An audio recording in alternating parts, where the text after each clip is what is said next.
so that kind of started just, the classic Mormon family story where we got married very young. I was 19, she was 20, and started on our track to professional school, which you'll meet a lot of Mormon professionals because there's a strong emphasis on education, especially on the men, so that they can provide for a large family.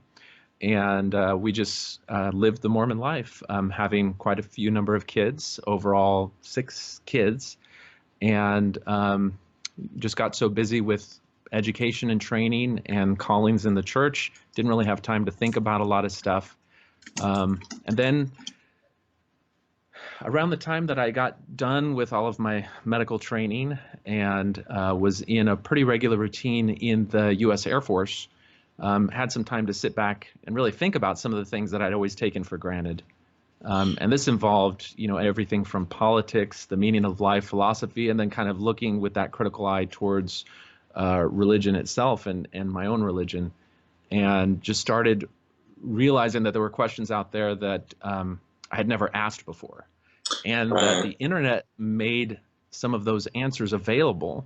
And once I started to see that the things that I'd always been scared away from reading were mostly just early church publications, at some point the switch flipped, and I allowed myself to ask the question, what if the church wasn't true? And once you allow yourself to seriously consider that question and then look at things with a little bit more objective eye, it becomes very difficult to hold the church in the same position that you have. And so that started a period of just intense study where, you just become so obsessed with how in the world you could have believed some of the things that you have believed, how in the world such in-depth deception. So that things that, used to be integral to the church, you had no idea of, living decades in the church. And I ended up starting a blog. Do you mean like older practices that the church engaged in, or like what are you referring to? Give me an example. Sure. There's a number of different things. The one that affected me the most was racism. I grew up, and anytime anyone would say, well, Mormons are racist, I'd be like, what are you talking about? I've never heard any racist teachings. Everybody that I know, has a black friend or whatever. And why would you say that Mormons are racist? But when you go back and you start actually looking at the sermons, looking at the publications, looking at things that happened, especially before 1978, that was the year that a revelation was, came to our prophet at that time, allowing black members to have the priesthood. They've whitewashed that entire history. And now we even have, our general authorities saying, how proud they are that Mormonism has always stood against racism in every form. When you go back, they've done a whole historical revisionism. Oh, yeah, absolutely. Oh, see, I didn't realize that. Okay, because I was going to ask you about the progressiveness of the church and the fact that it had changed certain policies like the racism. What do they call that? Mark of Cain or something? That the black people, what was that? It's complicated, but the curse of Cain is one aspect of it, and that being something that anyone with even a drop of black blood was then restricted as to the priesthood. That was part of the theology. Right, up until 1978, which, is a while ago at this point, but I mean, I don't know, it's within my lifetime. I don't think it was that long ago.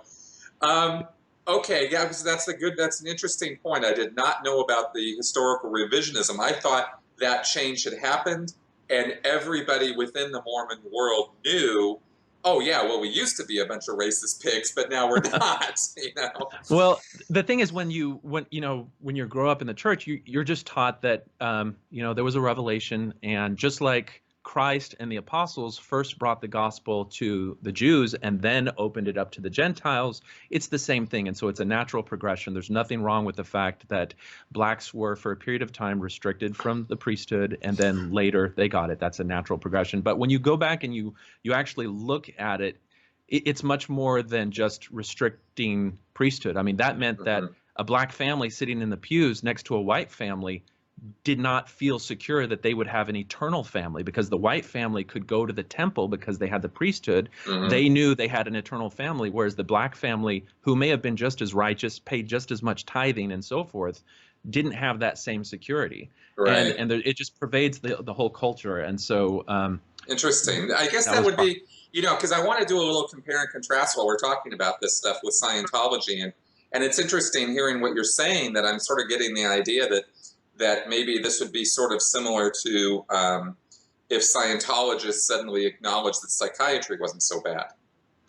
Like, oh, whoa, Yeah. because these are people. I mean, we never let psychiatrists into the membership, but Mhm. um, but a similar sort of stigma attached Yeah. to this whole class of people for no other reason than the profession that they're in. Of course, with black people, it's for the race that they were born into. They didn't have any choice at Right. all in that, but still interesting.